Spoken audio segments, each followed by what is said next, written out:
தியாக தீபம் திலீபன் அண்ணாவினுடைய நினைவேந்தல்கள் அவரது உண்ணாவிரதம் இருந்த நாளான நாளை தொடங்குகின்றது.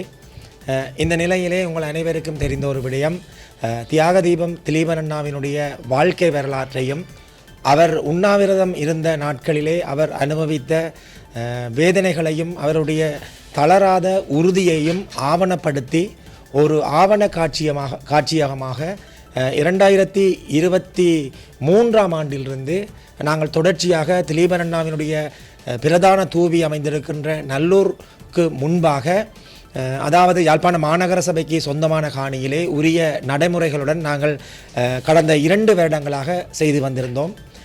இந்த நிலையிலே இந்த வருடமும் 2025 ஆண்டுக்கு அந்த ஆவண காட்சியகத்தை மீண்டும் செய்வதற்கு நாங்கள் முயற்சித்த பொழுது ஏற்கனவே ஒரு தரப்பு குறித்த இடத்தினை முன்பதிவு செய்துவிட்டது என்ற காரணத்தினால் எங்களுக்கான அனுமதிகள் மறுக்கப்பட்டிருக்கின்றன.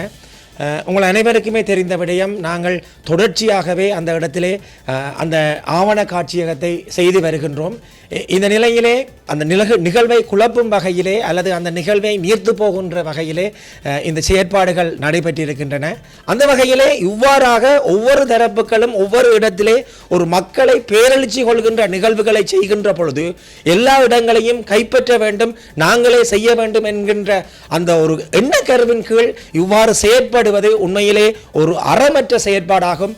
உண்மையில் இந்த செயற்பாட்டை நிறுத்த வேண்டும் என்று கூறி அல்லது இந்த செயற்பாட்டை விலக்கிக் கொண்டு எங்களுக்கு வளமை போல் கடந்த 4 வருடங்களாக நாங்கள் தொடர்ச்சியாக செய்து வருகின்றது போல் எங்களுக்கு அந்த காணியை வழங்க வேண்டும் என்று தமிழ் தேசிய மக்கள் முன்னணியினுடைய தலைவர் கௌரவ கஜேந்திரகுமார் பொன்னம்பலம் அவர்களுக்கு நாங்கள் கடிதம் மூலம் ஒரு கோரிக்கை கடிதத்தை வழங்கியிருந்தோம். அந்த கோரிக்கை கடிதத்தை நேரடியாக அவரது அலுவலகத்துக்கு சென்றும் அதே நேரத்தில் பதிவு தபாலிலும் நாங்கள் வழங்கியிருந்தோம். ஆனால் இன்று வரைக்கும் எந்த ஒரு பதிலும் எங்களுக்கு தரவில்லை.